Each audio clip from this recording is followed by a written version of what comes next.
From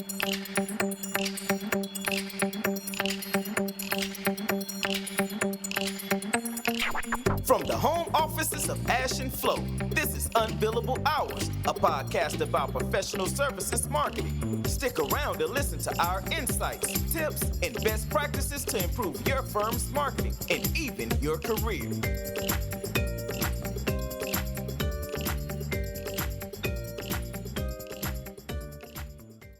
Yeah. All right. Welcome, everybody, to this new episode of Unbillable Hours. We have another guest this time around. And Ash, because you brought Andrew in, who's a friend of the show, I'll ask you to make the introductions if that's okay. Yeah, I'm happy to introduce Andrew. Andrew and I go a long way back.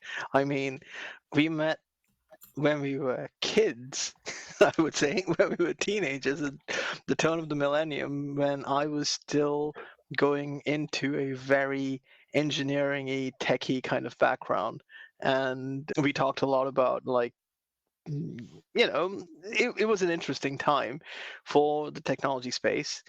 And from then on, we've had plenty of conversations, and now we've got really interesting roles. And I'm no longer on an engineering role or anything like that, whereas Andrew is an expert in that area. And today, Flo, I'll let you actually announce the topic.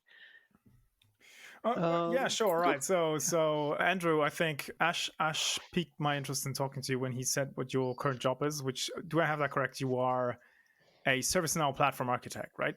At Yes. Yep. That's the official title. But the interesting thing to me, at least, was that you do a lot of work with your internal customers on specifying, guessing software architecture, and you have a lot to say about essentially optimizing customer conversations, right? These chats, these informal exchanges, formal exchanges, where you try to get to a point to get actual insight into what a customer might need, what the software will have to do, these types of things. And I think that's an area that's very relevant to everyone who works in marketing, because we should be having these conversations with both internal clients and also clients of the firm all the time. So why don't you take us through your secret recipes for having customer conversations? Is that the right word to use? I don't know. Yeah, and I think of it, on the technical side, how to data drive decisions and make the right decisions when it comes to building software or a product. But you can also apply it to services and processes and other things too. And so it really has to do with my kind of journey. So I also started off in engineering, and I noticed we were building things that weren't used, and I started asking why, and really kind of narrowed eventually down into UX, and started, got moved to be full-time UX researcher, and I had a lot of front-end development experience too, and we grew that into a whole team where I found better people than me at conducting research in the psychology field to really kind of take it over and keep going. And now I use that team to help bring the voice of the customer to those stakeholder meetings. You guys talked a lot about stakeholders, especially in episode 2, right? And the stakeholder that's often missing is that of the customer or the user. And so user experience, UX, brings in that customer. And I think the way I like to kind of think of UX is UX centers around people. And so if you think about who's your customer, if you're in HR, your customer is probably employees. And we have a group out there that uses UX practices to do, conduct their engagement surveys and then dig deeper. Surveys only get you so far. And we try to tackle things from different angles to tease out the value and to make sure we're making the right decisions. Can I jump in here? Sorry, I'm sort of an interrupter person, but the point you just said, that is exactly my pain point. There are things like, for example, if you want to read between the lines, or you want to ask a follow-up questions, or you want to get the visual cues, right? Someone responding to a question, whatnot. You only can do that in a conversation. And I've been doing so much survey stuff in marketing. I recently realized how long I've been going with just being bad at having actual conversations, right? Because I don't know where this was or how this happened, but I came across this idea of the false positives in conversations. Mm. I can't remember where this came up. It's not like, just false positives, is it, Flo? Because one of the things that happens is when we start writing these questions out, a lot of times people have a flow, pardon the pun, they literally go like trees and maps and answers, and it becomes very binary and robotic, and they forget that they're actually talking to human beings. People do like to answer surveys, that's true. People also like to be treated a bit more human. And I've seen a lot of surveys come out more recently that just makes it think like, hey, you're just another person you're another key decision maker in a big organization. We need your input. So yeah. help us out. It's missing a human element and it's missing a connective tissue. What do you guys think? Yeah, absolutely. Surveys will get you attitudinal, quantitative data, right? And there's a whole, and I'll send you guys the link if you want to post it with your podcast. But Nielsen Norman Group has a nice little summary of behavioral, attitudinal, qualitative, and quantitative data. And what you guys are describing is, it sounds like, during the interview process, you might be inserting bias unintentionally, causing false positives or false negatives. And that's a whole subject right there. Looking at the questions they want to ask, removing bias from that, and then actually during the interview, there's kind of thinking on your feet and making sure they're not introducing bias during the interview process, while still maintaining what you're talking about, Ash, that personal touch. It's still a conversation. It's not like you're talking to a person who doesn't have personality. So what we've done and how we've done it. So when you do a research, you kind of have to realize like what's the benefits and the negatives to the type of research you're doing. Like what are you able to get? So the benefits of a focus group is you get the conversation between people. That's where the real benefit is. But because it's a group setting, you suffer from groupthink. So the first person who speaks up can drastically influence the whole rest of the session or that whole topic. And you might have some people staying much quieter who have an opinion, but they're not as outgoing or more just analyzing and listening. So that's kind of your positive and negative of focus groups. If you really want to know what people have and remove some of that bias, you do more of a one-on-one interview. And I say one-on-one, but oftentimes we have it's like two-on-one. There'll be one person conducting the interview, totally focused on the person, asking the questions, but also making it so it's not like this check the box kind of thing, but an actual conversation. Because one question could spawn, only so much can be scripted, right? You have your main things you want to get to, but then as they mention things and answer your questions, you want to dig deeper, and that's the thinking on your feet and trying not to bias with your follow-up questions. And then the second person is just writing down notes, and that's just for an interview strategy. So that would get you attitudinal data that's also qualitative. And I imagine that's, marketing, you're looking at that for what do people think and feel, how do they perceive your product or your brand, things like that. Just for context, when I said that, I recently realized just how bad I am at this. What I was doing was some research to validate what some people call message market fit, right? So you plan a bigger campaign that's a larger investment for the firm, and you come up with a bunch of messages, just a general high-level messages for the entire thing, right? And everybody in the room sort of agrees that these messages will resonate with the market. But you don't know, right? So you go and test. And there are methods, like in marketing, a fairly common one is you just do a couple of variations of messages and you just play out ads and A/B test stuff. Okay. But you can't always do this, one. And then if I'm up to a very small client set, which if you're in a larger consulting firm, that could be the case. Like if you work for the global top 500 companies, and then within that, just the semiconductor sector, you don't have a large market and a huge number of people to talk to, right? So it's much better to have just informal conversations with people. Oh, sorry, I shouldn't say informal, but just like you said, have a one-to-one situation and explore You that. want it to feel informal for sure. Yeah. But just that for you as a context, that could be a scenario where I would like to bring your tips and skills next time I have to do it.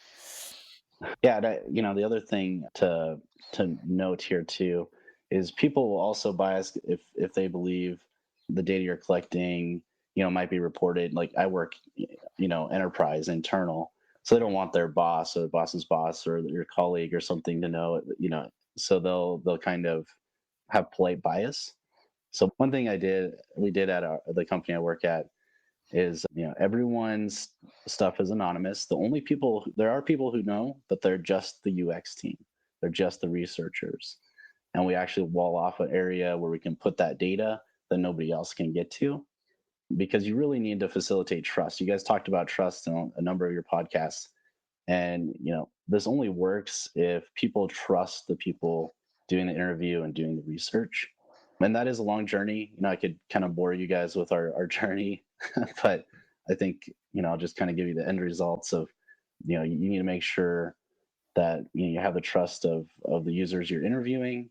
So there's a big focus on your integrity and making sure you don't, disclose people's, this person said this or whatever. So on that topic of integrity, do you think that's one of the reasons why pre-baked surveys don't really work?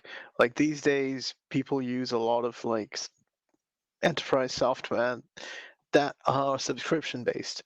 And often the way they collect information is through a pre-baked survey. Like when you are about to like close out a document or something, and suddenly they literally give you a 3-question survey or something. Is that seen as a compromise of integrity, I guess?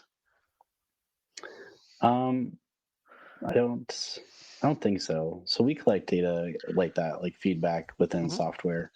What we look at it as just a starting point. You always want to ask for comments, because you can look for what is the intent. Nowadays you can get some data processing thing to look through a ton of data and give you what the intent of those users are. And then we use that intent and kind of some of the comments to build a deeper study where we actually go do interviews. In talking about software, we actually do quite a bit of usability studies, but we mix usability studies so you can take one research method, you can actually put them together in the same session, because you don't want to waste people's time. Oftentimes we do 30 minutes of your time. We look for volunteers and then we maximize those 30 minutes. So we'll do a usability study where we figure out scenarios we want them to do within the software. We record their screen. And then after maybe the scenarios, you have a survey at the end. Was this easy? And instead of comments, though, you're asking them, you're doing an interview. Okay, you rated it this way. Can you tell me more? Things like that. And so we get a lot of data from that as far as like improving the usability of a system. You also get some information on, is it useful? Like maybe they say that's a waste of their time, right? And that's a really hard one. And that's where you get this kind of the heart of the issue of people building things that are not used, because they never figured out, is it useful from the beginning? And we talking about, you're going to invest a bunch of money into like a campaign, let's say for marketing. You might want to make sure what you're marketing is actually useful to the users. So it probably starts at the product level before you go and advertise. But I think if you guys are involved early on, it really just needs to begin. No, it's just one. I don't even know if it's a question, but what strikes me as interesting is how you describe the kind of data you capture in these interactions. Like you capture the behavioral stuff. I try to do this in my conversations as well, because I think it's a much undervalued point. It's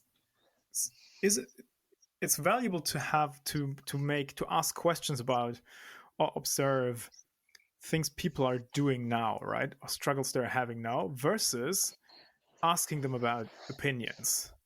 Like if I do my messaging thing and I go to someone who's a fairly busy person and agrees to do the interview with me in the first place, and I just ask them, hey, do you like this message? Well, there's a high risk that they will just say yes. because Right. they like Your me, question is they're very already biased, engaged, right? actually. Yeah. So You're that's what I mean implanting by the false idea of, positives, right? If yeah, you yeah. just the fact that he agrees to spend 30 minutes to talk to me about my stuff tells me that he likes me, or he's supportive of the firm or whatever. So there's already some sort of positive bias in that. Yeah, he So knows it's coming from you as yeah, well, yeah. which is going to create polite bias. So polite bias is a big one. So Oh, what nice. we've done is we have a different group. So instead of you asking those questions, you'd say, "Here's what I want to figure out."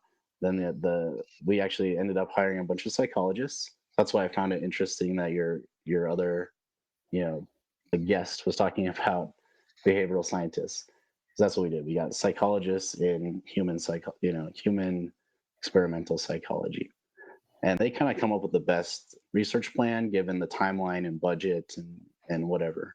Hmm. And then they'll go ask for you, because now they're not talking to you that made this thing, right? They know they're talking to a third party who, that you're not going to know what they said.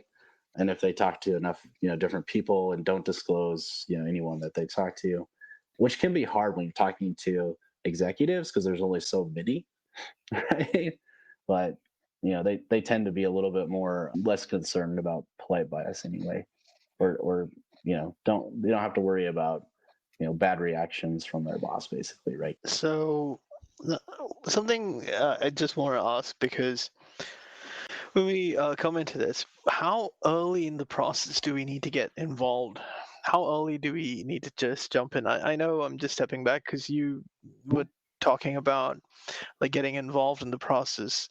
Like we talked stakeholder planning, we get all these, but at what point should we get involved with, the research team?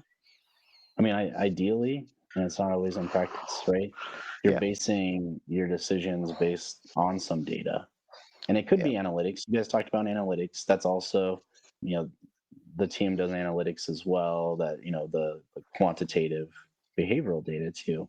hmm, So you may not have anything to interview on or do usability test on or mock up, but yeah, generally pretty early. Usually, in inception. Here's some other scenarios to think about too, because you guys have talked about stakeholders and getting consensus and stuff. So sometimes when we have these big, meetings with directors or above, and they can't come to a conclusion, there's like two or three different ideas out there. We just, you basically throw in the foul card, flag, and you say, let's make a study out of it. So then we'd hand it over. They go kind of look at, whatever the subject area is. Maybe there's some questions that ask about the different opinions that were expressed in the meeting. And oftentimes it's not like, oh, this guy was right and these two are wrong or anything like that. It's usually a hybrid or something completely different nobody even thought about, which is yeah. really fun because it's like, oh my, yeah, that's the mind-blowing stuff that comes out of it. So we've gotten to that point. It took a while. It took time, right? It took time building up that trust. But yeah, it's very early on. Can I put you on the spot though? Because I understand. So we get involved early, and then your tip is to explicitly involve someone who has no stake in the product, or in case of my fictional example, the messaging. Mhm. Okay, understood. But let's presume I don't have the budget or the time for it, and I have to go in and ask some hopefully smart questions myself. Did you have some Yep. pointers for how to do that? Because Yes. I literally wasted a bunch of time going in. I came back out, looked at my notes, and I was like, okay, I just got a bunch of compliments on my stuff, which that's nice, makes me feel good, but I'm not sure. Like, I liked my own ideas before the interview. I'm not sure if any value was added, like that sort of thing. So Yeah. So I'd be super that really grateful for goes any on. interview tips. Yeah. That would force me to talk about our journey, like how we started. Because it started with me. I was just a developer. I didn't know anything, right? So I just began looking up. So Nielsen Norman Group, they're kind of the standard, and they have a bunch of free research, and you guys are familiar with them. They put their Yeah. research out there. You can buy their more in-depth research, and that's like a good place to start if they've done research. And I know they have like intranet stuff we purchased. but you're talking maybe more specific to your environment. So that, basically you want to remove bias from your questions. If you can, have a buddy ask instead of you. Just if they know or already associate you with whatever you're asking about. Because the only way to get away from polite bias is to separate yourself. So, and that's the hardest part, removing the bias so you're not getting those false positives and being able to get that honest discussion. That's the key. So, I mean, it's like if your buddy maybe wants some information himself, you offer to ask, do the study for him, and he does the study for you, something like that. Or if they don't know you're associated, perfect. Just don't tell them, like, just say, hey, I'm here, collecting data on this product. Your stuff will be held confidential, etc. So if I just add on, and I think you like this flow. So essentially you need to do a mom test on your questions, okay? And then you need to go through these bias-free experts and then take it to the next level. Yeah, I mean, if you don't have the experts though, just do your best, right? That's like when you say, do you like this? You're already introducing the fact that they should like it. It should be like, what do you think about this? Right? Yeah, which I think that is what Ash refers to the mom test, which sort of in preparation for our discussion and to help with my struggles, I bought this book recently.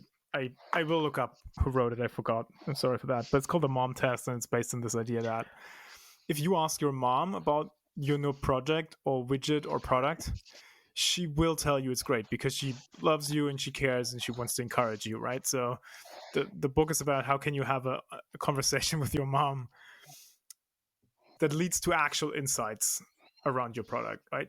And I have not read through the full thing, so I don't know, but it's very tactical on the level of questions you could ask. And it goes back to what you earlier said. I think the one principle I already took away from it was it's always better to ask about, like you said, what do you think now? What are you struggling with now? Where do you spend money currently? All these things. So facts in the present much better than opinions about the future. I think that could be one way to summarize it. And people should ask questions with that in the back of their heads, so to speak. That is one part. The other chapter I haven't read is how you will still get false positive and polite bias information, so you have to make sure you catch that in conversation and do the bit of the judo move to deflect it and get back to where you can actually get insights from your conversation partner. And I haven't read that part, though. Yeah, and just to add, the author is Rob Fitzpatrick. Oh yeah, thanks. Who I think Andrew also is. I think he's a software guy or a products guy. I don't know. I always find that both. I would say both. Fascinating. Yeah, but this has been a really insightful conversation for me. How about you, Flo?